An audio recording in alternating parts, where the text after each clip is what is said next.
fiz hoje na abertura dos trabalhos dessa manhã, mas presidente Mujica, Pepe para os amigos lá do Uruguai. Muito obrigado pela sua presença aqui. Presidente Lula, dispensa apresentação. Eu já fiz referência a vocês dois hoje de manhã, vou pular, portanto, essa parte. Depois nós vamos fazer o lançamento do livro, é isso?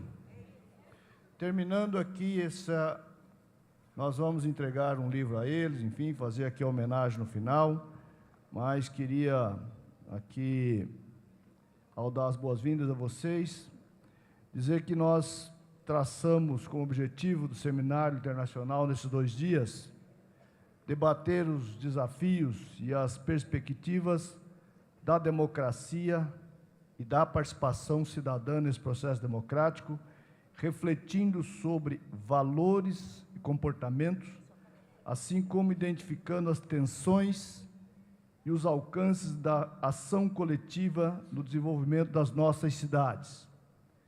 Nós estamos vivendo um momento no Brasil de muitas tensões, até mesmo de questionamento da democracia. Vocês, Lula e Mujica, tiveram papel fundamental nos processos de redemocratização, tanto no Uruguai como no Brasil, e também vocês instituíram canais diversos de diálogos sociais durante os seus mandatos, com muita participação, enfim.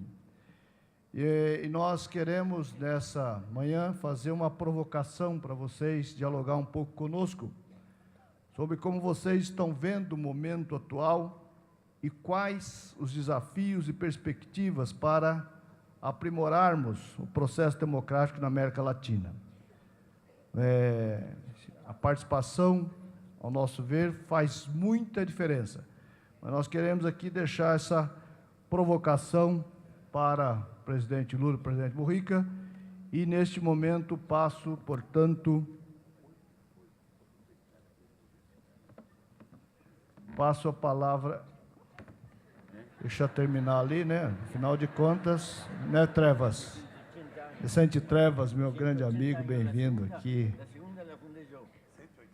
Ontem tivemos, o presidente Fernando Haddad, à noite, fazendo uma bela exposição aqui, colaborando, entre os nossos também convidados palestrantes que estão aqui presentes, também mesas fantásticas. Eu queria pedir uma salva de palmas a todos os palestrantes que colaboraram conosco aqui nesses 2 dias, meus agradecimentos,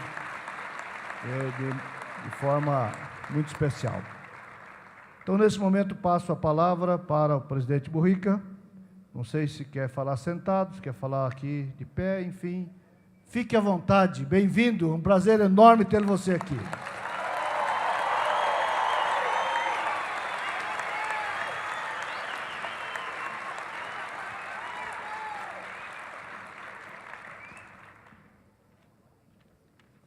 Amigos, tengo que hablar despacio para que pueda ser entendido.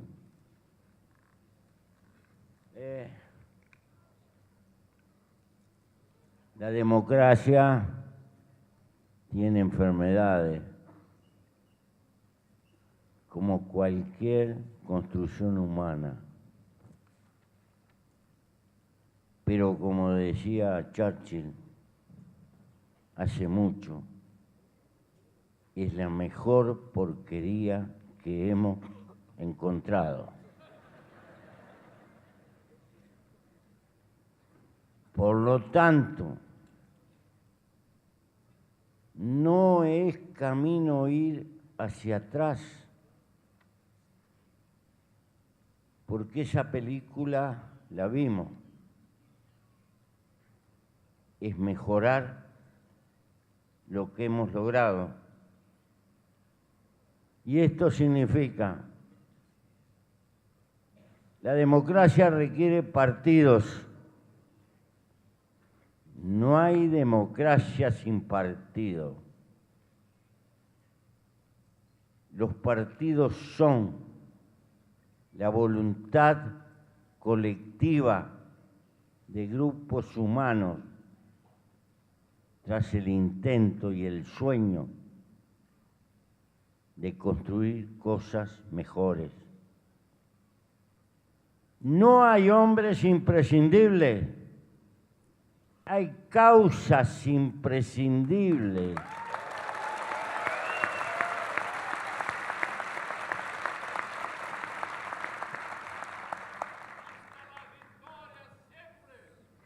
Por grande que sea un dirigente, nunca lo será tan grande si no tiene una columna de gente atrás que le dé fuerza. Pero además los partidos, los gobiernos administran el hoy. Los partidos pelean por el mañana, por la utopía, pero los partidos también se enferman en nuestras sociedades porque corren el riesgo de transformarse en agencia de colocación, de puestos, de acomodo personal, porque así somos los seres humanos y hay que luchar por partidos republicanos donde nadie es más que nadie y la gente, los dirigentes, aprenden a vivir como la mayoría del país y no como la minoría.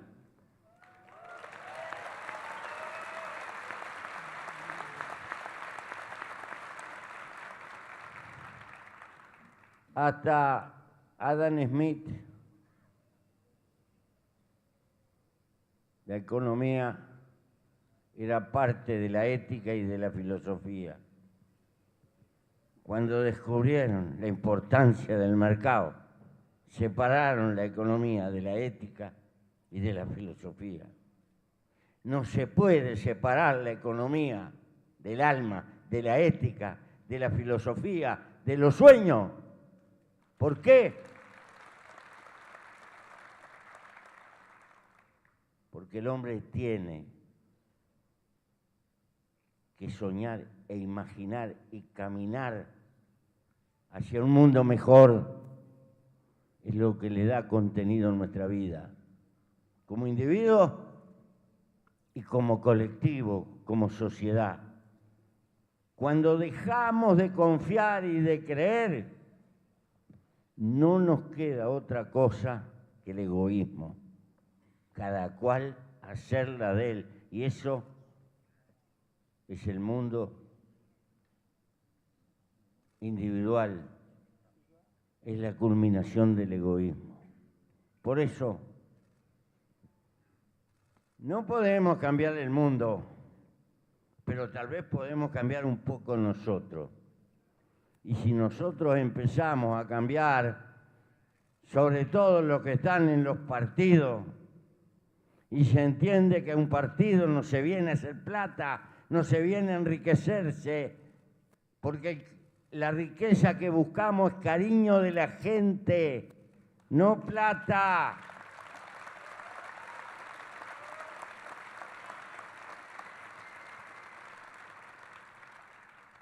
Esto no es moralina barata. Es para dónde va la vida. Hay gente que le gusta mucho la plata, que vaya al comercio, que vaya a la industria, que multiplique la riqueza y que pague impuestos.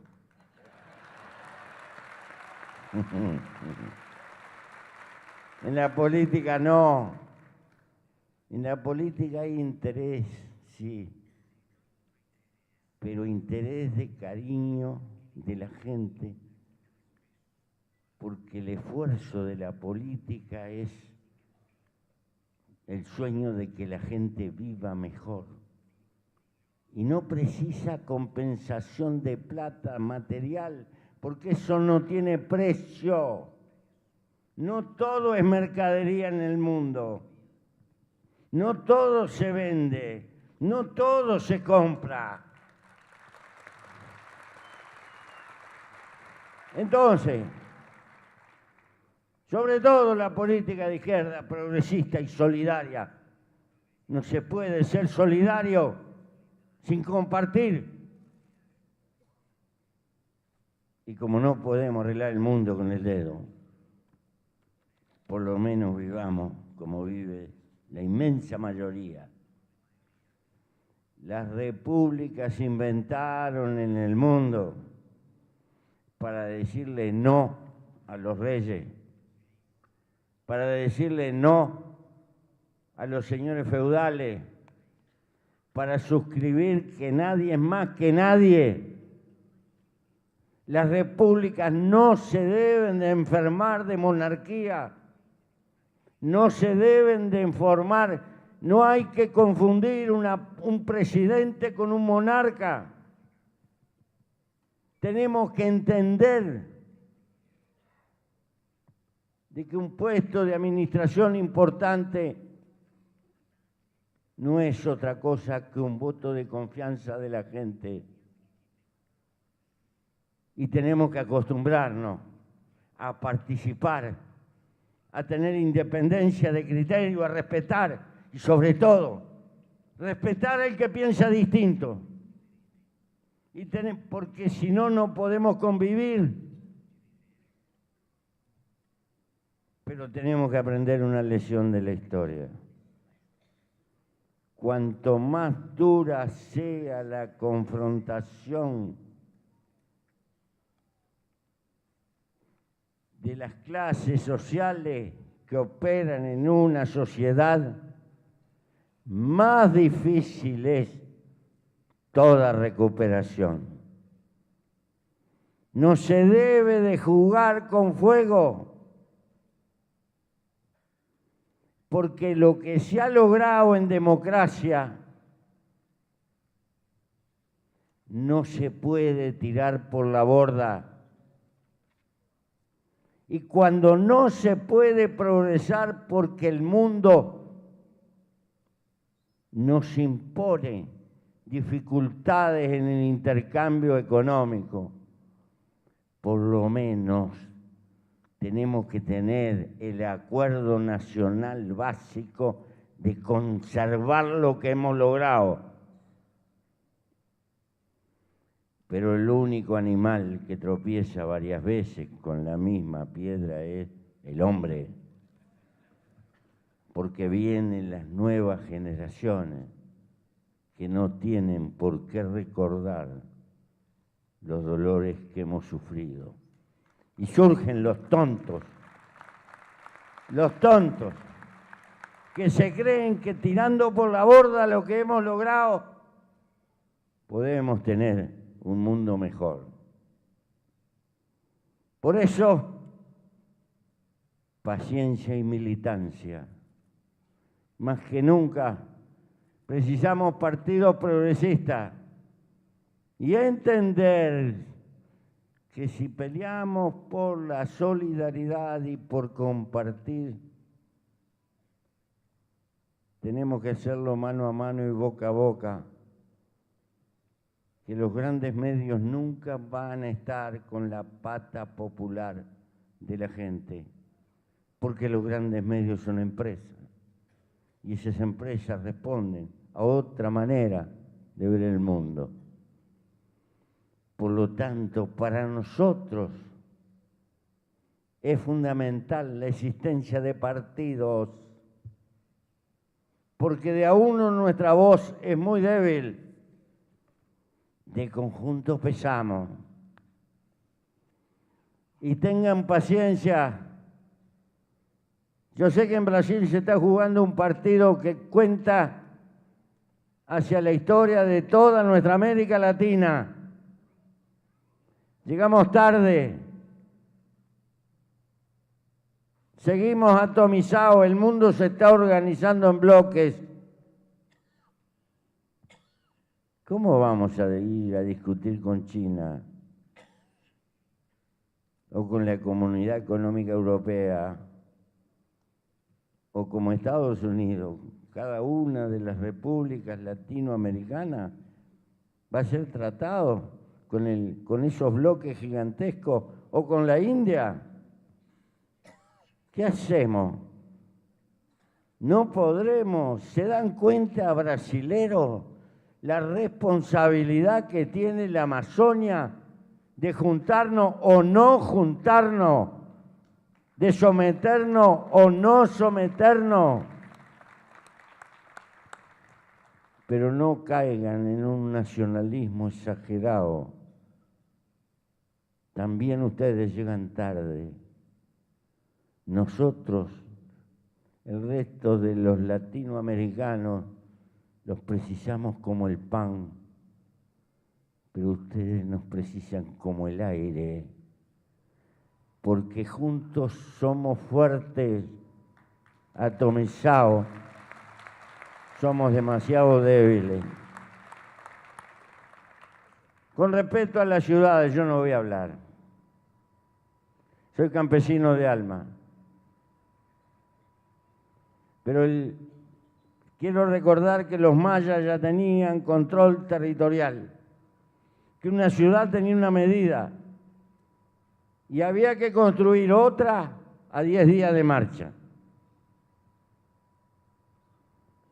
El error más fantástico para la soledad humana dentro de la multitud lo estamos construyendo con las megalópolis. El hombre tiene una medida. El 90% de nuestra historia en el planeta hemos vivido con formas de grupos gentilicios. Con la aparición de la agricultura aparecieron las primeras ciudades y la historia de la civilización es lo mucho que pudieron gestar ciudades pequeñas, como las griegas, como las ciudades del Renacimiento, como las de la Liga Hanseática. Está por verse si las megalópolis son gestoras de civilización. Por ahora son nidos de narcotráfico, selva para el hombre y soledad, tremenda soledad adentro de la multitud. El urbanismo del futuro tendrá mucho que discutir. Por suerte yo me voy pronto, porque hay unos locos que están pensando en una ciudad de 100 millones de habitantes allá por China. Y bueno, creo que el hombre tiene una medida y una convivencia. Y nada mejor que conocerse, que caminar por la calle, que limpiar la vereda y hablar con la vecina, de chusmear y conocer el barrio, de no sentirse solo y aparte, de no caerse en una esquina y nadie lo conozca. Nada como la intimidad humana, pero eso tiene una medida. Por eso creo que los partidos y las organizaciones sociales pueden contribuir a crear comunidad adentro de la multitud. Termino. Para los aymara pobres, pobre es el que no tiene comunidad. Puedes vivir adentro de una sociedad, de una ciudad gigantesca y estar más solo que un hongo. Y no hay peor castigo que la soledad. Gracias.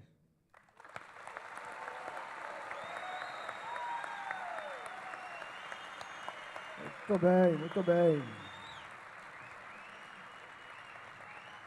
Muito obrigado, amigo Mujica. Trouxe aqui algumas conclusões muito interessantes,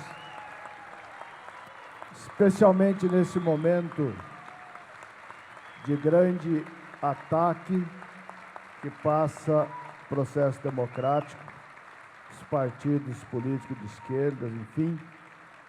E ele traz, não há democracia sem pessoas, sem gente e sem partido político, né?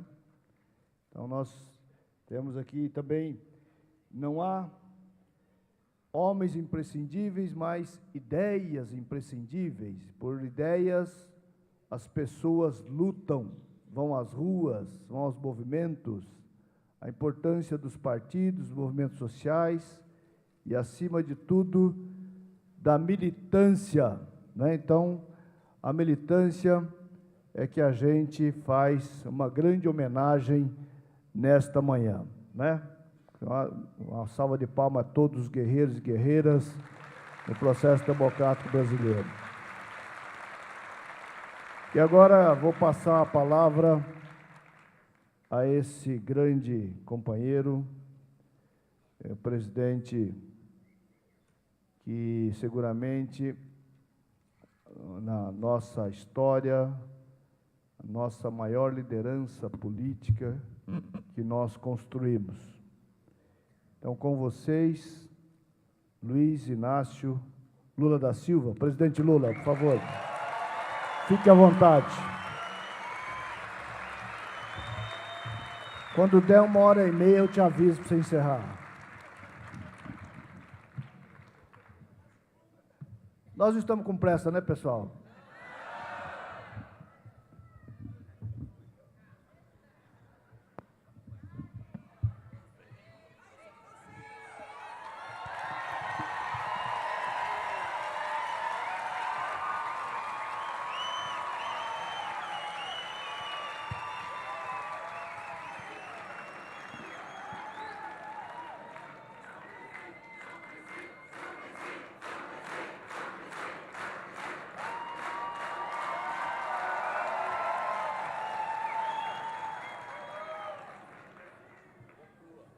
Querido companheiro Pepe Mujica, grande companheiro, ex-presidente da República Oriental do Uruguai, muito obrigado por ter aceito o convite de participar desse evento. Companheiro Luiz Marinho, nosso querido ex-presidente do Sindicato dos Metalúrgicos do ABC, ex-presidente da CUT, ex-ministro da Previdência, ex-ministro do Trabalho, prefeito de São Bernardo do Campo e, logo, ex-prefeito de São Bernardo do Campo. Extraordinária a tua decisão de fazer um seminário com o título Participação Cidadã, Gestão Democrática e Cidade no Século XXI. Esse é um tema que o nosso partido tem o que ensinar. Esse é um tema em que os prefeitos do PT, ao longo desses 35 anos, construíram história. Não é, querido Trevas? Construímos história. Meu querido companheiro Arthur Quioro, nosso querido ministro da Saúde, não sei se é verdade que defendeu a CPMF, mas a verdade é que ela não deveria ter sido tirada. Foi tirada. E você deveria pedir para os governadores reivindicarem e para os prefeitos reivindicar, porque eles precisam de dinheiro para a saúde. Minha querida companheira Miriam Belchior, companheira, sabe, especialista em gestão pública e hoje presidenta da Caixa Econômica Federal, uma instituição que financia duas coisas importantes nesse país. Primeiro, cuida da poupança do povo pobre do país, cuida do fundo de garantia do povo trabalhador desse país, que eu espero que os juros aumentem para o trabalhador, e cuida de financiamento habitacional e cuida de saneamento básico. Meu querido Frank Aguiar, vice-prefeito de São Bernardo do Campo, que também é um grande cantante, viu, Pepe? Se um dia quiseres ouvir música nordestina, Frank Aguiar é um grande cantante e pode cantar até em espanhol, se for o caso. Querido companheiro Vicentinho, deputado federal, também ex-presidente do sindicato, também ex-presidente da CUT, deputado federal. Querido deputado federal, companheiro mentor, que está aqui presente, companheiro Carlos Aratini, também deputado federal, nossa querida companheira Ana do Carmo, deputada estadual, nosso querido Luiz Fernando Teixeira, deputado estadual, nosso querido companheiro Luiz Turco, deputado estadual, nosso querido Alencar Santana, deputado estadual, nosso querido Carlos Grana, só não foi ex-presidente do sindicato, mas também o companheiro metalúrgico, presidente da Confederação Nacional dos Metalúrgicos e prefeito de Santo André, e a sua querida companheira, Fátima, querido companheiro Azaninha, vice-presidente do PT, companheiro Paulo Aires, presidente da Confederação Nacional dos Metalúrgicos, que esteve ontem em Belo Horizonte na abertura do Congresso da CUT, estivemos juntos, querido Rafael Marques, presidente do Sindicato do Metalúrgico do ABC, querido companheiro Gilmar Mauro, companheiro da Coordenação Nacional do Movimento dos Trabalhadores Sem Terra, querido companheiro Cláudio Capelli, reitor da Universidade Federal do ABC, e eu vou dizer aqui de público, Klaus, que eu tinha falado com o Marinho, falei com você, o Pepito já está com 80 anos. Quantos anos tem, Pepe? 80? Então é preciso que a gente dê um título de doutor honoris causa da Universidade Federal do ABC para o companheiro Pepe Mujica,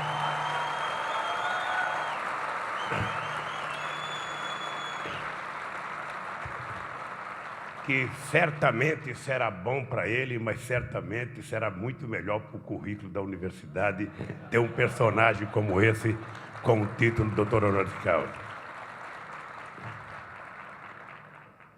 Quero cumprimentar a minha companheira Marisa, quero cumprimentar a companheira do Marinho, quero cumprimentar as mulheres aqui presentes,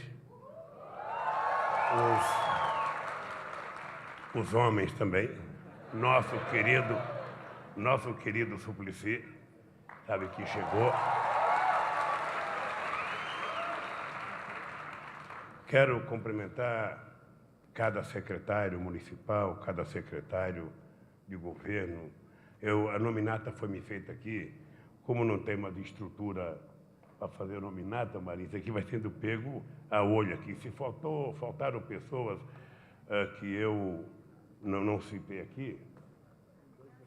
Flamir Pacidelli, federal, e deputado Paulo Teixeira acabou de chegar. Não, Paulo Teixeira acabou de chegar. Acabou de chegar e o Valmir Pacidelli, deputado federal. E o Barba. O Barba também está aqui, chegou. Quem mais, Marinho? Gente, olha, é o seguinte, considere-se todos, sabe, citados aqui no menu. E a prefeitada, Fernão Dias. Os prefeitos, nós temos um prefeito de Bragança que ele chama-se Fernão Dias. E ele diz que eu só chamo ele de Anchieta, de Dutra. Então, obrigado pela presença dos prefeitos aqui. A nominata eu só tinha o Marinho e o companheiro Grana. Talvez a pessoa que fez a nominata seja puxa-saco dos dois e colocou só o nome dos dois. Marinho, eu costumo fazer ao governador de Santa Fé da Argentina, um companheiro conferencista que vai participar aqui do ato. Bem-vindo, querido. Ô, Pepe, eu tenho adquirido o hábito de tentar fazer os discursos por escrito para controlar o meu tempo. Porque sabes tu que nós latinos hablamos demais.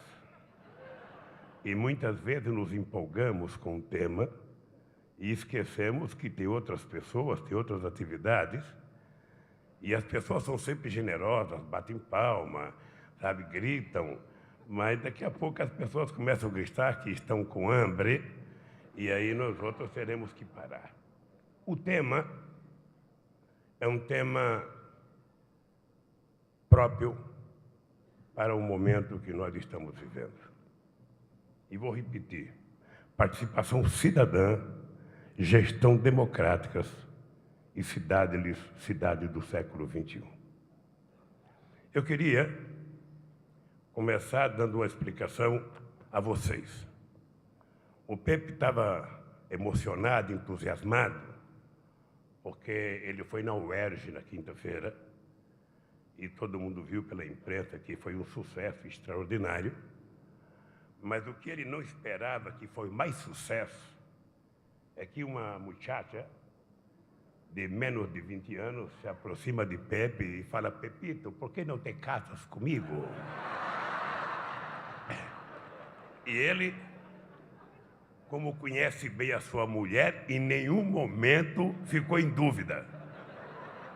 Já disse: não, eu sou casado, e muito bem casado.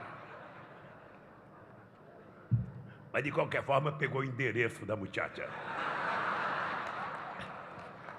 Bem, eu queria, depois dessa brincadeira com o Pepe, dizer, Pepe, que você está numa cidade, numa região, na verdade, uma região muito importante do país. Uma região economicamente considerada rica, socialmente com muitas deformações, e você está numa cidade, ao lado de um prefeito, e aqui tem centenas de companheiros que construíram a história das lutas populares, das lutas sindicais e da luta do PT nesses últimos 35 anos. Foi nessa cidade, Pepe, que em 1975, por mérito e obra da categoria metalúrgica, que surgiu o novo sindicalismo no país, que fez a revolução no nosso sindicalismo. Daqui, dessa cidade, desse sindicato, saiu a CUT, a mais importante central sindical da América Latina, se não uma das maiores centrais sindicais do mundo. Aqui foi criado o PT. Há 35 anos, nós tivemos a ousadia de propor a ideia de que os trabalhadores teriam que se organizar num partido político. E resolvemos, então, construir o Partido dos Trabalhadores. Na época, nós enfrentamos muita adversidade, porque tinha muitos partidos de esquerda, alguns na clandestinidade, que se achavam os representantes dos trabalhadores. E o PT, então, surge como se fosse um partido divisionista. Ou seja, nós estávamos dividindo o que não existia, porque não existia Partido dos Trabalhadores nesse país. E eu descobri isso quando eu fui no Congresso Nacional, em 1978, porque o governo da época fez uma lei para criar as categorias essenciais, que eram as categorias que não podiam fazer greve. Professores não podiam fazer greve, frentista de posto de gasolina não podia fazer greve, bancários não podiam fazer greve, e nós fomos nos insurgir contra essa lei. E ao chegar ao Congresso, percorrendo os gabinetes dos deputados, eu descobri que não tinha trabalhador no Congresso. E aí eu fiquei pensando, como é que a gente quer que aconteça uma legislação favorável aos trabalhadores se a gente não tem ninguém aqui? E aí, dessa forma simplista, nunca tinha lido o Manifesto Comunista, portanto não foi ele que me orientou a criar um partido político. Daí, a necessidade da sobrevivência no mundo real me fez tomar consciência que era preciso criar uma organização política, porque não era possível, como sindicalista, ficar todo santo ano fazendo greve, reivindicando melhores condições de vida, e na eleição eu elegia o meu patrão para ser vereador, para ser prefeito, para ser deputado, para ser governador, para ser senador e para ser presidente da República.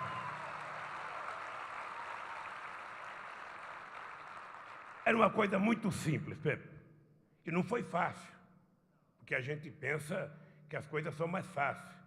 Aqui tem muita gente que sabe quantos domingos a gente ia para a rua, qualquer esquina aqui nessa cidade, com um carrinho com megafone, gritando: olha, nós estamos criando um Partido dos Trabalhadores, quem quiser se filiar, vem se filiar. As pessoas não acreditavam, as pessoas não se filiavam.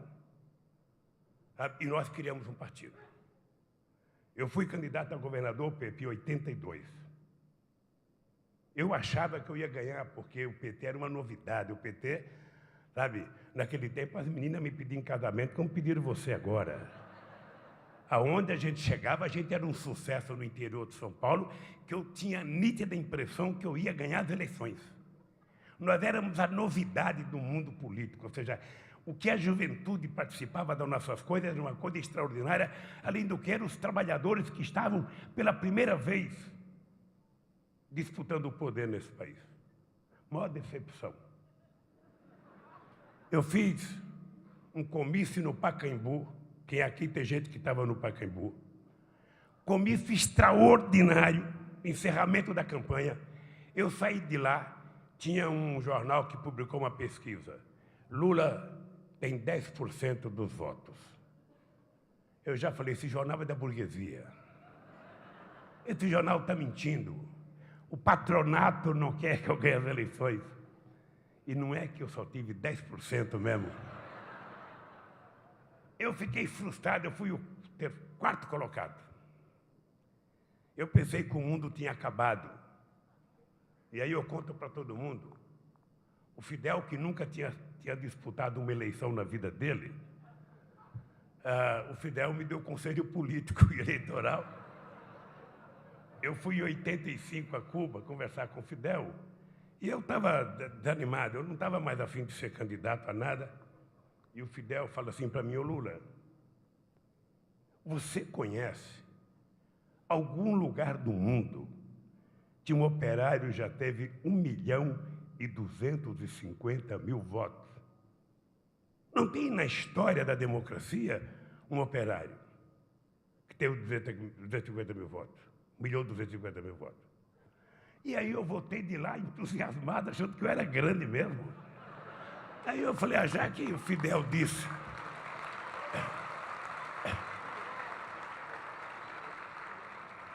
Aí eu voltei, eu fiquei pensando, esse Fidel é um metido, porque ele nunca disputou eleição, nem para a juventude socialista lá em Cuba, como é que ele vem dar palpite? O dado concreto é que a perseverança e o ímpeto de luta desse povo fez com que a gente criasse, em pouco tempo, o partido de esquerda mais importante da América Latina, o maior partido, e que a gente pudesse chegar ao poder com 20 anos de existência desse partido. E que a gente conseguisse fazer uma revolução, sabe, silenciosa nesse partido. E só conseguimos fazer isso, Pepe, por conta das nossas prefeituras. Foram as nossas cidades. A primeira que nós ganhamos em 1982. A primeira, que foi Diadema, com a vitória do companheiro Gilson, que nos ensinou a criar uma coisa chamada modo petista de governar, que fez ensinamento nesse país, sobretudo com a construção do orçamento participativo. El presupuesto participativo, eu estou falando espanhol para que tu me entendas bem. Pois bem, o orçamento participativo foi uma revolução, eu diria, de comportamento e de cultura nesse país. Porque pela primeira vez na vida pública desse país, o povo humilde era chamado para ir numa reunião com os secretários da prefeitura e com os prefeitos discutirem cada prioridade do seu bairro, cada prioridade da cidade. E votavam, e aprovavam, e cobravam. E no ano seguinte, estava lá outra vez o secretário, o prefeito. Aqui eu poderia citar a Miriam Belchior como uma iniciante desse processo aqui no ABC, mas a mulher do Marinho é especialista nisso. Além de outras coisas, só faz isso. Ou seja, fazer orçamento participativo, chamar o povo a participar, discutir os planos plurianual. Ou seja, é a coisa mais cidadã, do ponto de vista gerencial de uma cidade, que acontece nesse país, é o processo estabelecido na maioria das cidades do PT. E isso incomoda muita gente. Incomoda porque o PT vai dando esses exemplos e vai obrigando as pessoas a cobrarem de outros prefeitos e vai ficando desagradável. O povo não tem que dar palpite. O povo não tem que saber das prioridades. É o prefeito que sabe. Aqui no Brasil, muitas vezes, as pessoas deixavam para fazer as obras no último ano, porque eleitoralmente interessava, sabe, fazer a grande ponte, o grande viaduto, o grande túnel, a grande coisa no último ano eleitoral. Não precisava acabar, era só começar a obra. E o PT mudou esse padrão. Eu não sei se há hoje um acompanhamento real do partido em função do cumprimento desse compromisso do PT. Mas o PT tem. Companheiro Padilha, por favor. Companheiro Padilha.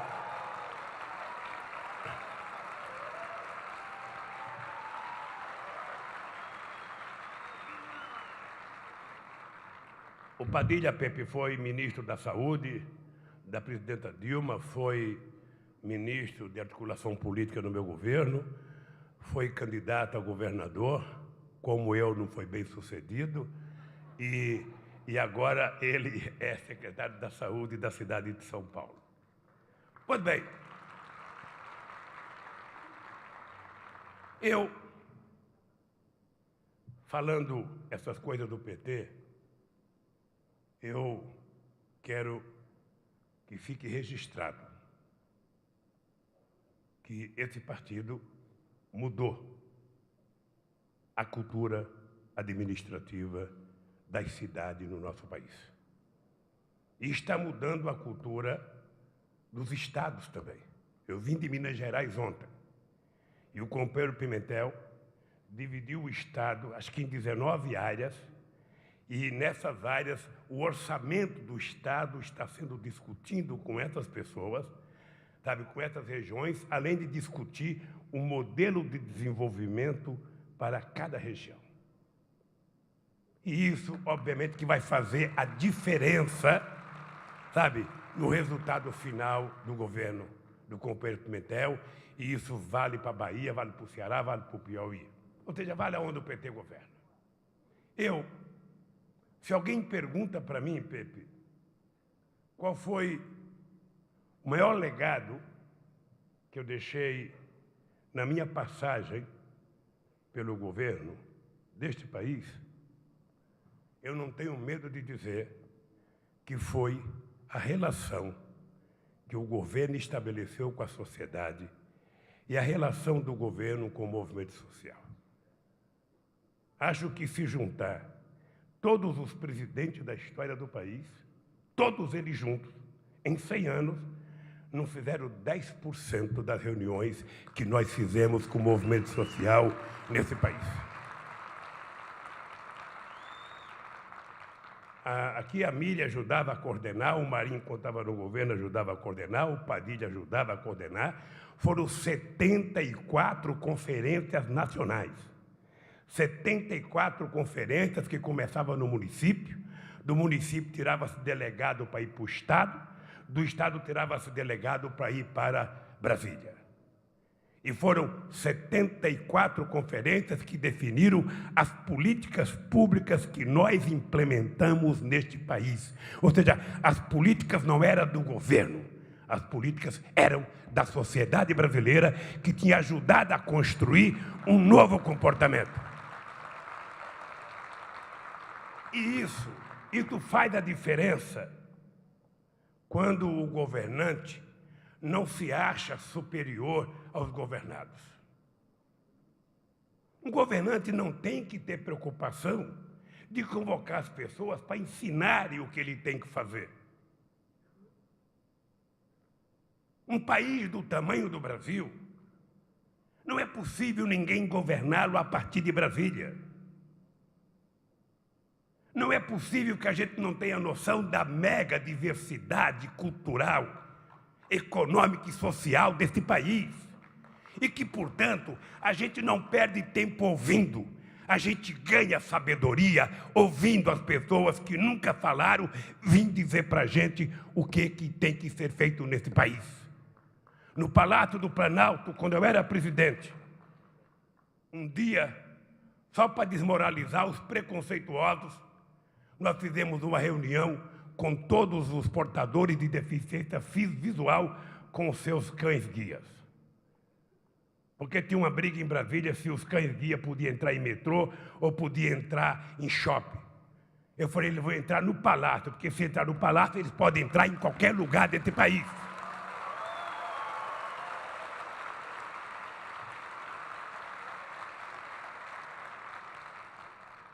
Os rancenianos entraram pela primeira vez num palácio na vida em Brasília. E pelo fato, Pepe, pelo fato de eu reunir os rancenianos dentro do palácio e beijar cada companheiro mutilado, todos eles choravam porque nunca uma autoridade tinha chegado perto deles.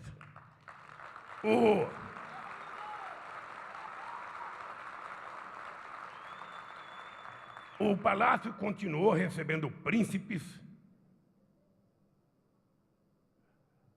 continuou recebendo empresários, continuou recebendo o presidente da República, mas aquele palácio passou a receber a sociedade brasileira. O movimento LGTB, o movimento do sem-teto, o movimento do sem-terra, o movimento do sem-carro, o movimento do sem-televisão, o movimento do sem-mulher, o movimento do sem-namorado, ou seja, quem quisesse ir lá falar, podia falar. É por isso que eu tenho a orelha meio caída, de tanto ouvir. Eu falo muito, mas eu ouço muito. E não existe outra possibilidade de um prefeito, um governador, um presidente ser bem-sucedido em qualquer lugar do mundo se ele não ouvir a sociedade. Ele tem que ouvir a sociedade muitas e muitas vezes. E às vezes mais que uma vez. Nesse país, Pepe, neste país, os presidentes da República não se reuniam com reitores. Reitor era uma pessoa abominável. E olha que os presidentes todos eram professores universitários. O único anarfa sou eu. O restante todos eram reitores. E não se reuniam com reitores exatamente com medo do reitor reivindicar alguma coisa. Os presidentes não se reuniam com prefeitos. Os prefeitos iam para Brasília, não eram recebidos, quando não colocavam cachorro policiais para tomar conta da traseira dos prefeitos. E nós passamos a mudar essa lógica. Passamos a mudar, sabe, com a consciência de que ser presidente é apenas uma função. Você está exercendo uma função que tem prazo de validade. Você sabe a hora que entra e sabe o dia que termina. Então você não tem que tratar o cargo de presidente como uma coisa absoluta, como, sabe, sabe com quem você está falando? Eu sou a presidente, eu sou o presidente, eu sou o rei, eu sou o prefeito, eu sou a prefeita. Não. Sabe, a capacidade que esse menino tem que ouvir é porque ser governador, neste começo do século XXI, é fazer reparação nos estragos que foram feitos nas cidades brasileiras nos anos 60, nos anos 70, com a ocupação das grandes cidades. Na verdade, é quase que um processo de restauração. Porque neste país, nos anos 70 e nos anos 80, com o êxodo rural, sabe, com o empobrecimento do Nordeste, com a vinda de todo mundo para o centro-sul do país e para as capitais de cada estado, os pobres foram ocupando os únicos lugares que restavam para ele: os mangues, as beiras de córregos e as encostas de morros. E foram sendo construídas as grandes favelas desse país. E hoje qualquer prefeito que entrar, ele vai gastar mais dinheiro tentando reparar a desgraça feita há 30 anos atrás do que os projetos novos que ele tem que construir para o futuro. Então, pensar as cidades do século XXI, pensar na participação cidadã das pessoas, é o que nós estamos tentando construir numa cidade como essa daqui. Pepe, eu acho que isso faz a diferença. Isso faz a diferença porque uma dona de casa que nunca participou de uma reunião de nada, que nunca foi convidado para nada, de repente recebeu um convite para ir numa reunião e ela ter o direito de dizer se vai ter uma escola na cidade dela, no bairro dela, se vai asfaltar uma rua, se vai ter uma clínica médica, se vai ter um hospital, é algo inusitado, que em nenhum lugar deste país acontecia antes do PT chegar ao governo. Ora, já fizemos tudo? Não. Estamos apenas começando e falta muita coisa para a gente fazer. E nesse momento em que o PT passa por um processo de criminalização, como talvez só tenha acontecido com o PCB nos anos 40, é importante que a gente tenha clareza. Esse, companheiro Rafael Marques, esse companheiro Paulão, companheiro Gilmar Mauro, companheiro Marins, companheiro do PT. Esse é o momento do PT levantar a cabeça outra vez e ir para a rua como a gente foi no começo para a gente fundar o PT.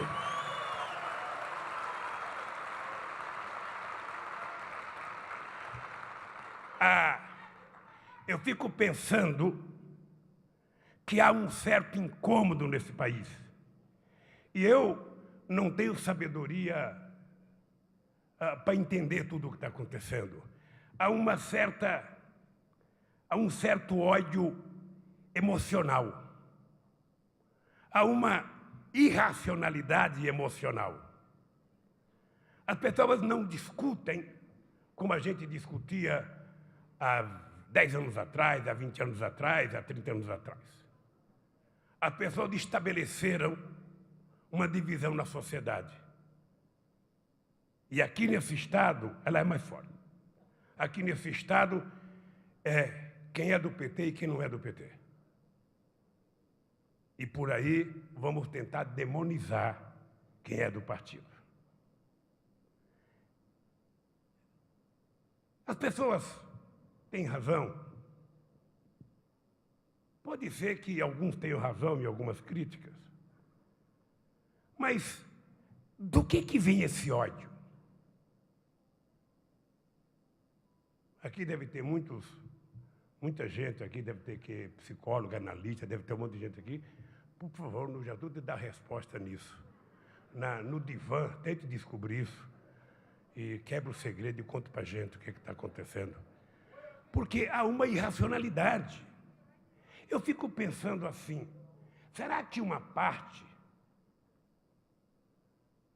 desse ódio demonstrado contra o PT é porque as empregadas domésticas conquistaram mais direitos?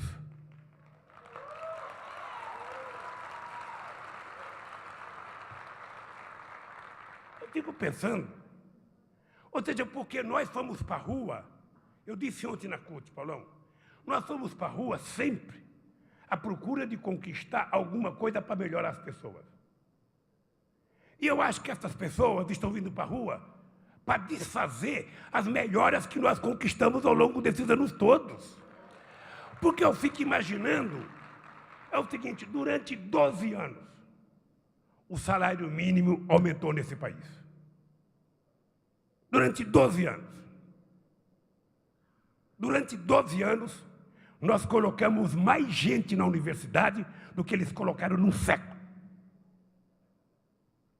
Durante 12 anos, nós fizemos mais ascensão social da população do que eles fizeram em 500 anos. Só para você ter ideia, Pepito, eu te perguntei, quando é que o Uruguai teve a primeira universidade? E o Pepe me disse, a primeira universidade no Uruguai foi feita há 180 anos atrás. E a segunda foi ele que fez. Eu vou te falar, Pepe.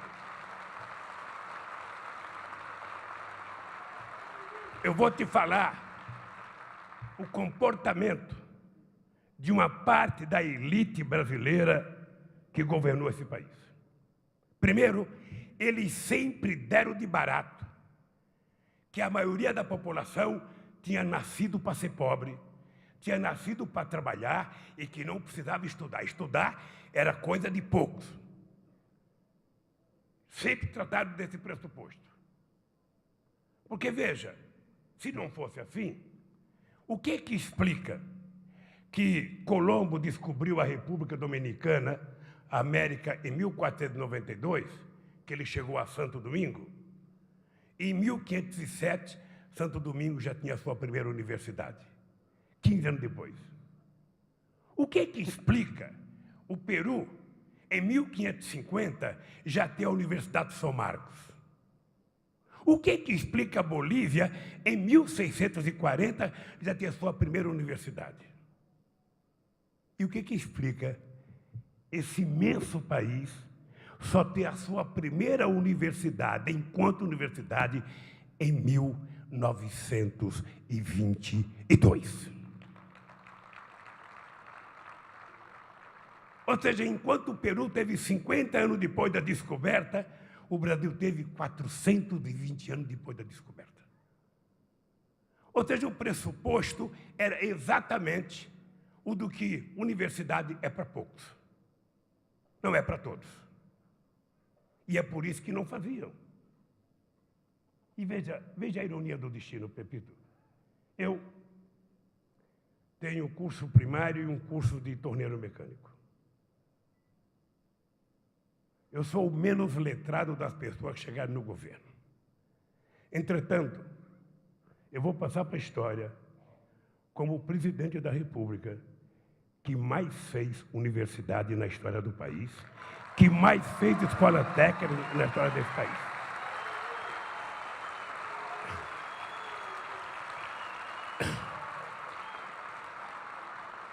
Nesses 12 anos de governo,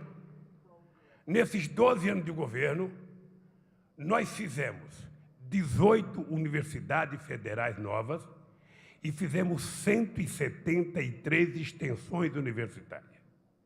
E me parece que já estamos com 455 escolas técnicas. Em 100 anos, a elite brasileira fez 140. Em 12 anos, nós fizemos 455 escolas técnicas neste país. Então, essa participação cidadã, Pepe, incomodou alguns. Porque você sabia que tem gente pobre do Brasil indo passar férias em Montevidéu?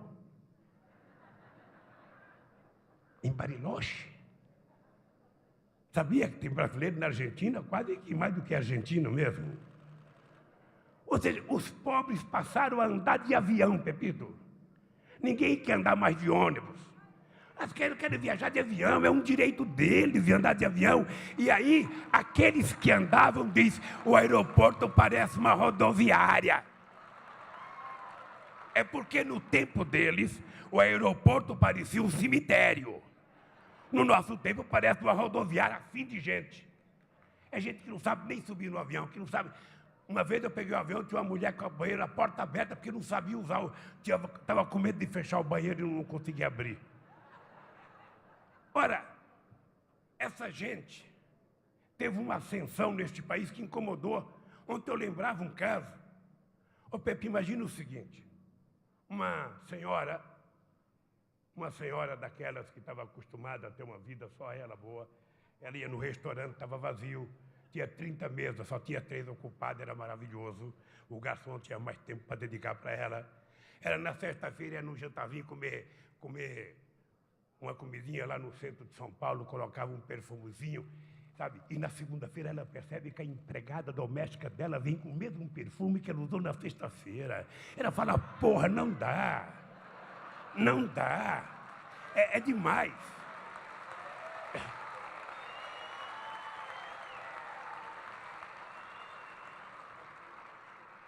Veja, é demais. Tem muita gente se metendo no nosso espaço. Sabe? E depois na academia. Sabe qual foi a coisa maravilhosa que nós descobrimos nesse país? É que as pessoas gostam de ser bonitas, as pessoas gostam de se tratar. As mulheres pobres gostam de fazer a unha, de fazer o cabelo, fazer não sei das contas, puxar coisa para cá, puxar coisa para lá. Olha, meu Deus do céu, mas é verdade, eu não conheço na história da humanidade alguém que fez opção para ficar feio, e mal vestido e maltratado. As pessoas querem ficar bonitas, querem estar lorde, querem estar...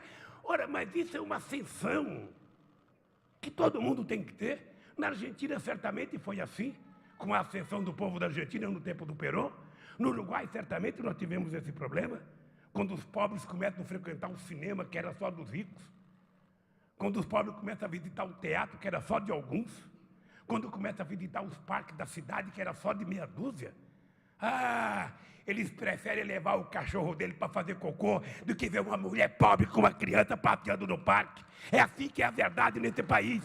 É assim que é o preconceito nesse país.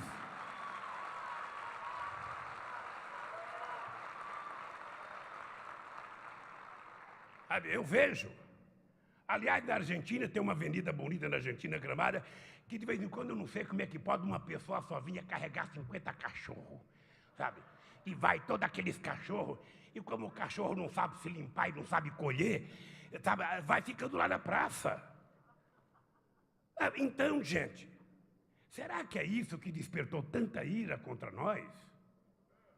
Eu fico pensando se é isso, eu não sei se é isso. Eu não sei aonde a gente também errou. Sabe? Aqui neste país, antes da gente chegar no governo, Pepe, uma mulher pobre ia no açougue de sábado, ela comprava 2 pés de frango para levar para casa. 2. Tá certo que frango só tem 2, mas ela podia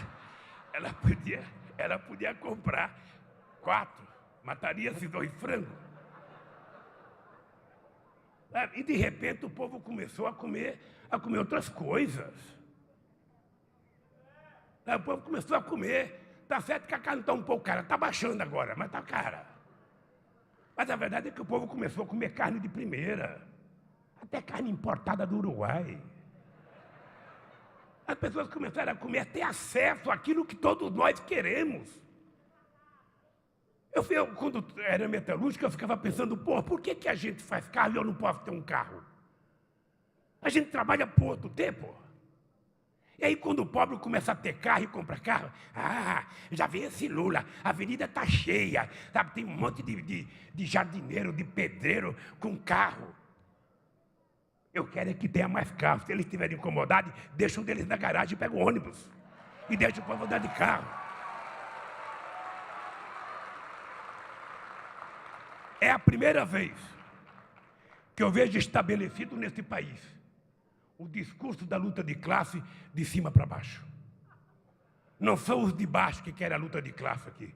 É os de cima, por puro preconceito. Então eu fico pensando, sabe, como é que a gente vai construir uma participação cidadã e mudar a forma da cidade se a gente, Marinho, não começar além das obras que a gente faz, além dos viadutos, das pontes, das casas, sabe, dos piscinões que a gente faz para evitar enchente, o que a gente tem que fazer? Qual é o tipo de política que nós temos que fazer? Eu acho que o ser humano, ele é 70% emoção e 30% razão. E como eu acho que existe uma irracionalidade emocional, eu acho que nós precisamos começar a discutir um pouco alguns outros valores que a gente não dá muita importância. E eu acho que nós temos que colocar na ordem do dia a questão da educação nesse país. Nós nós temos que recuperar os séculos que nós perdemos pela frente. Mas pensar em educação é a gente analisar corretamente o Plano Nacional de Educação que foi aprovado e que foi sancionado pela presidenta Dilma e que tem plano de metas até 2024, Marinho.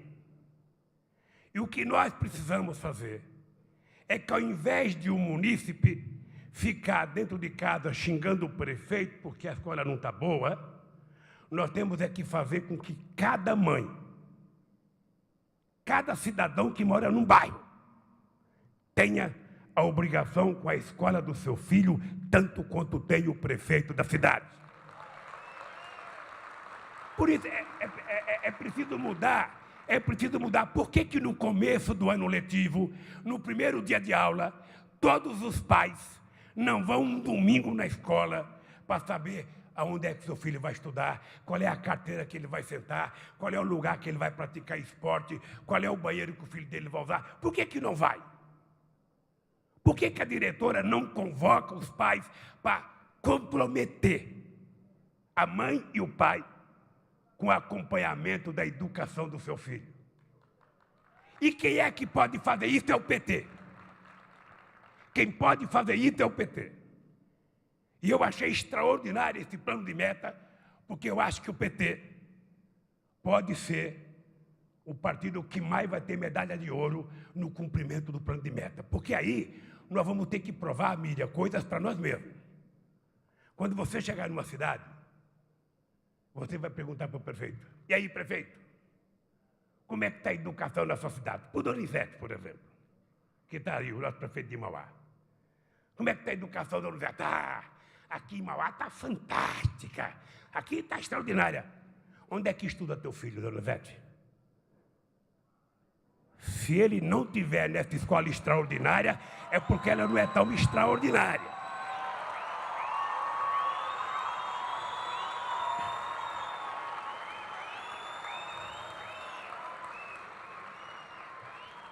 Não é verdade? Como é que eu posso... A educação aqui é fantástica. Onde é que está teu filho? Está na particular. Aí não é tão fantástica, porque se fosse boa mesmo, quem estava lá eram os filhos da elite, os pobres estariam noutra. Então, eu acho que nós temos que mudar de comportamento. Nós temos que voltar, Miriam, a revolucionar o nosso jeito de fazer política outra vez. Não é voltar a ser radical, a ser sectário, não. É voltar simplesmente a acreditar naquilo que nós falamos quando nos criamos o PT. O PT, sabe, é a voz do povo desse país e, portanto, o PT tem que se comprometer a fazer essa revolução. Veja, o diretor de uma escola não pode ser indicação do prefeito ou indicação de um vereador. Por que o diretor na escola não é votado pela comunidade?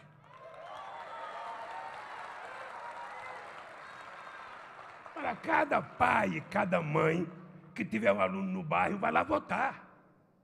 E depois fiscaliza. Depois faz passeata contra a diretora. Se ela for boa, faz passeata a favor da diretora. Porque esse é o jeito da gente mudar a lógica no Brasil. Porque não vai ter todo o dinheiro que a gente precisa. E você sabe que o orçamento está curto. Mas eu acho que quando falta orçamento, tem que aumentar a política. Normalmente o prefeito, quando ele não acredita no povo, que a coisa está curta, ele se esconde. Não é isso? Não tem dinheiro, eu não vou na rua, não. Eu não vou em tal lugar, eu não vou. Não. Eu acho, Maria, que vocês também servem de exemplo. As coisas estão mal? Estão mal. Eu vou dizer para o povo porque está mal. Eu vou conversar com as pessoas porque está mal, porque não é a tua responsabilidade. O orçamento não é teu.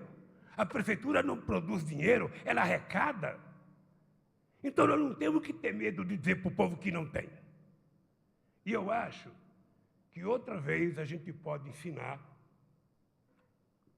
como garantir a participação cidadã da sociedade numa gestão democrática. Eu, Marinho, acho que as experiências que vão ser colocadas aqui deve ser publicado um livro e, quem sabe, publicado um vídeo porque o que nós precisamos é fazer com que as pessoas recebam informação. A outra coisa, Marinho, que nós temos que construir é sonhos. Eu fico imaginando, Marinho, se a gente está agindo corretamente, sabe, nas nossas atividades culturais. Eu fico imaginando, sabe, como é que a gente pode trabalhar a cabeça da juventude brasileira, sabe, para saber como é que a gente pode governar em função de uma juventude cibernética. Em função, você está vendo, eu estou aqui falando, a Marisa está lá, do zap dela. É assim. Você vai querer namorar, a pessoa fala, não, dá um tempinho, meu filho, que eu estou aqui com as minhas amigas no meu grupo. Sabe? O pai está brigando com o filho está falando com a namorada no Canadá, só que no zap. Sabe? Essa sociedade cibernética que sabe as coisas antes delas acontecerem, como é que a gente lida com ela? Como é que a gente dá resposta? Porque antes a gente esperava de noite para ver, ou no dia seguinte. Agora não. Agora, antes da gente falar, já está acontecendo. O que você falou aqui, Pepito, foi transmitido ao vivo. Certamente, a muchacha que te pediu em casamento estava assistindo. E certamente ela ficou mais apaixonada. E agora nós precisamos dobrar a segurança para te levar no aeroporto para você não ser sequestrado. Era o que faltava. Pepe Mujica desaparece em Brasil, sequestrado por uma jovem apaixonada. Não vamos permitir que isso aconteça, não, porque, primeiro, porque eu sou amigo da tua esposa, sabe? E segundo, porque nós queremos você mais livre para fazer política. Pode ficar apaixonado. Então, como é que a gente trabalha a cabeça dessa juventude? Quais são as propostas que a gente pode fazer para ela, se não for a de passar esperança e sonho no futuro? A gente, primeiro, veja, o político, Pepe, o político, normalmente, ele parte do pressuposto que as pessoas têm que ser agradecidas a ele pelas coisas que ele fez. No fundo, o político gostaria que a gente passasse na rua e o povo tivesse assim.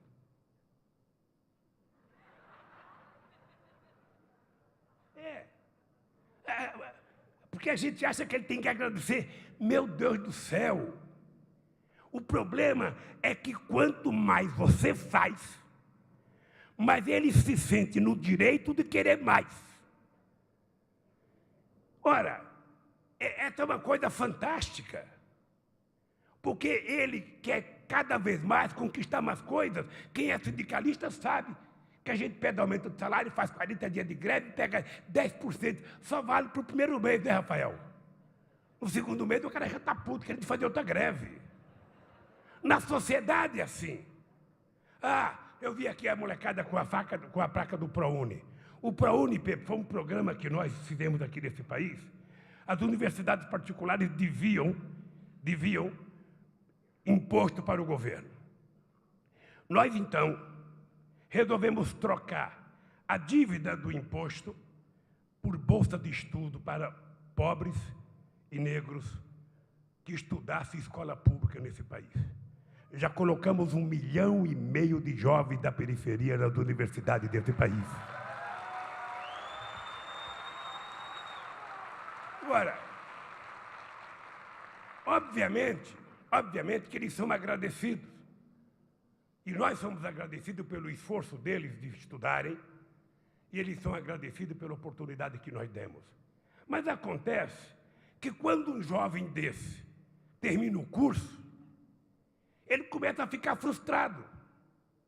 Porque ele pensou, eu vou estudar, vou ter uma profissão, vou ganhar um salário um pouco maior, vou melhorar a minha vida, vou comprar uma casinha para minha mãe, porque todo mundo quer dar uma casinha para a mãe. Isso que eu acho fantástico. Todo mundo. Jogador de bola, até adolescente que comete crime, você pergunta, por que você foi preso? Porque eu estava nervoso, porque não sei das contas. De que você gosta? Da minha mãe. O que você quer fazer para tua mãe? Quero dar uma casinha para minha mãe. Todo mundo quer dar uma casa para a mãe. Eu acho extraordinário isso. Agora, esses meninos se formam e quando vão procurar emprego, o salário não é como eles imaginavam. Então, aquilo que era maravilhoso começa a ficar penoso. É como casar pela internet. Se você não olhar direito, se você não conhecer direito, pode dar certo, mas pode não dar certo. Então, essa meninada se formou, agora nós temos que ter uma outra preocupação. É criar as condições deles poderem ter um trabalho com salário mais justo, melhorar a qualidade do emprego deles, melhorar a quantidade de vida dele, para ele poder melhorar a vida da família dele. É o lógico que é o normal. Na hora que eles vão tendo acesso, eles vão querendo mais. E isso é uma coisa que acontece na sociedade brasileira. E essa meninada que está no ProUni, muitas vezes eles são vítimas de bullying. Gostaram de eu falar bullying? É uma coisa nova. Está na moda agora. Porque essa meninada chega numa escola de classe média, que paga R$1.000 a mensalidade, eles sentam no mesmo banco e as pessoas ficam com raiva dele porque eles estão estudando de graça. Ficam. Não é fácil, esse país não é fácil, não. Esse país é complicado, Pepite. Porra, se eu fosse autorizar aqui plantar maconha, Pepe. É.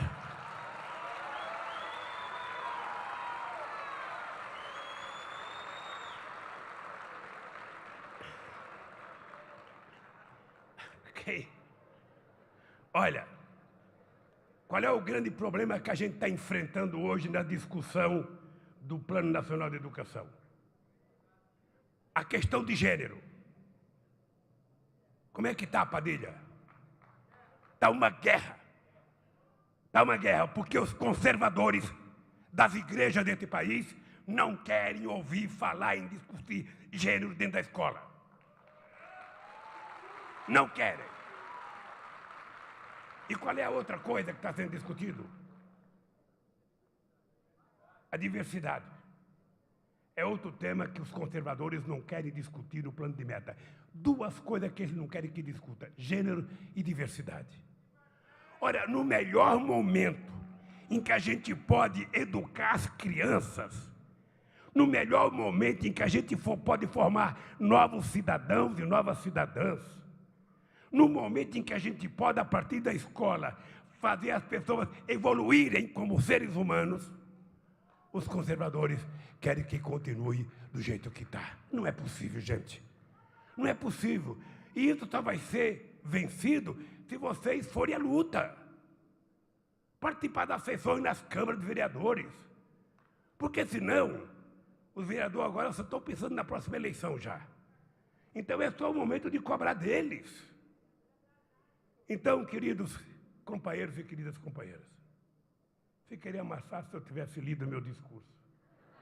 Mas eu queria dizer para vocês que eu sou um cidadão hoje mais preocupado do que era antes. Ontem, Pepe, eu estava quieto no meu lugar, muito quieto. Eu fazia 5 anos que eu não dava uma entrevista, porque eu acho que quem tem que dar entrevista é quem está governando. Ex-presidente tem que aprender a ser ex-presidente. Você agora vai ter que aprender a ser ex-presidente. Você não pode ficar dando palpite em tudo que o Tabaré vai fazer. Você vai ter que ficar quietinho, muitas vezes angustiado, muitas vezes querendo falar, mas tem que se comportar direitinho. Porque esse é o papel de um ex-presidente, é permitir que quem foi eleito governe o país. Vai acontecer lá, se o Scioli for eleito presidente, vai acontecer com ele, com a Cristina, do mesmo jeito. Então, querido companheiro, eu então resolvi, Marinho, começar a falar um pouco mais. Eu resolvi começar a falar. Agora é o seguinte, eu agora vou falar, eu agora vou viajar, agora vou dar entrevista, eu agora vou incomodar.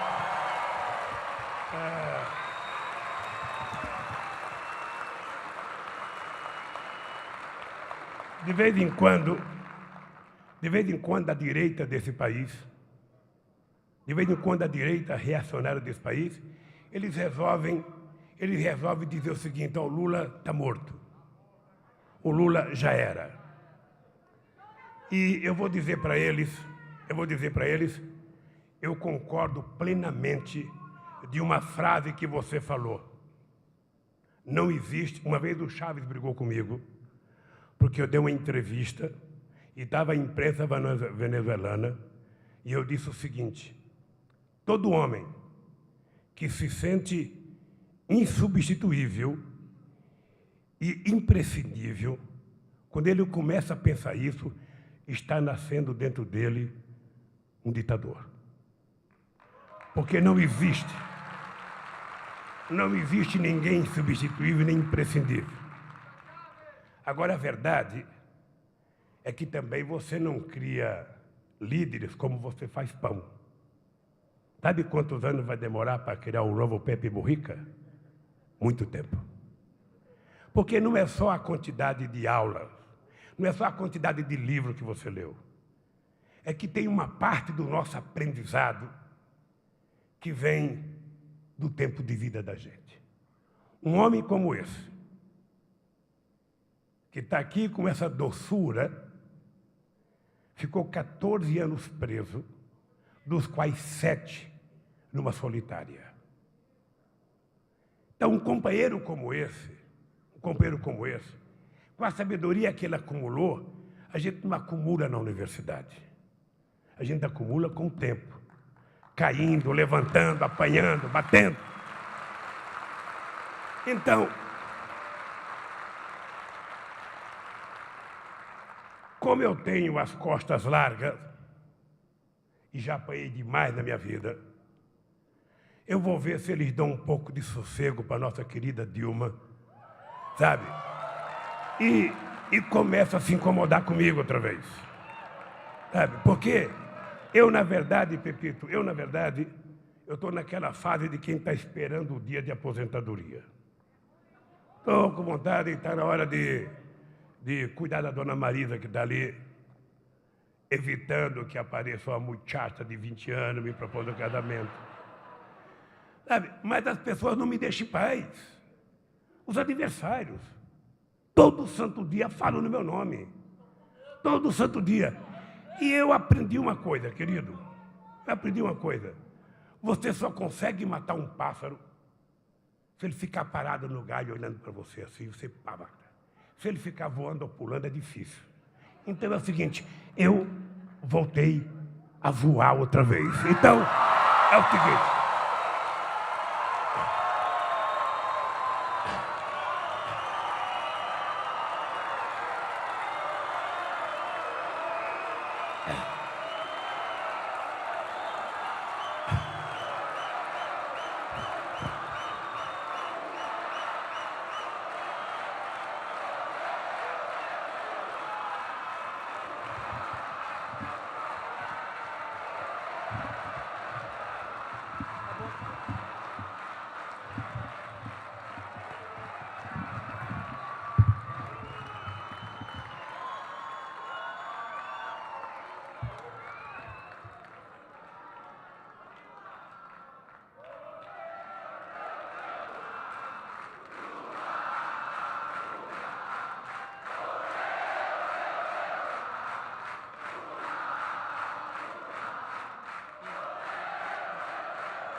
Muito bem. Nova salva de palmas para os dois meninos aqui. Dois meninos fantásticos, Mujica, Lula. E quero, em nome do povo de São Bernardo, homens e mulheres, dessa companheirada maravilhosa aqui, agradecer de coração esse momento e sirva aqui como uma homenagem ao Mujica e ao presidente Lula, os nossos agradecimentos, meu muito obrigado. Vamos aqui agora, o cerimonial vai coordenar aqui um momento aqui, mas queria agradecer, a Leila acabou de chegar e o Beto, né, da Faculdade das Américas. A Nilza fez referência aqui de manhã, Leila, os nossos agradecimentos. Eles foram atender um chamamento público para patrocinar os custos desse seminário, então, meu muito obrigado, a salva de palmas a eles aqui. A todos os amigos e amigas que participaram. Comentar o prefeito Donizete, que chegou final, né, depois, junto com o prefeito, tem o prefeito Maurício, Fernão Dias, ontem teve aqui o prefeito Marquinhos, enfim, aos prefeitos, a todos os amigos aqui presentes, deputados. E, acima de tudo, os nossos agradecimentos. Ontem teve mesas importantes, debate, hoje teve uma mesa de manhã, e essa é a mesa de encerramento. E seguramente vocês trouxeram aqui grandes mensagens, né, inclusive de proposição, que fizeram, né, para nós, para a nossa militância, para o PT e os partidos comprometidos aqui também, os partidos aliados, enfim, com esse momento democrático do nosso país. E uma grande resolução que vocês propõem para nós é a busca da construção de novos passos, né? De novos entendimentos a partir da diversidade, das diferenças.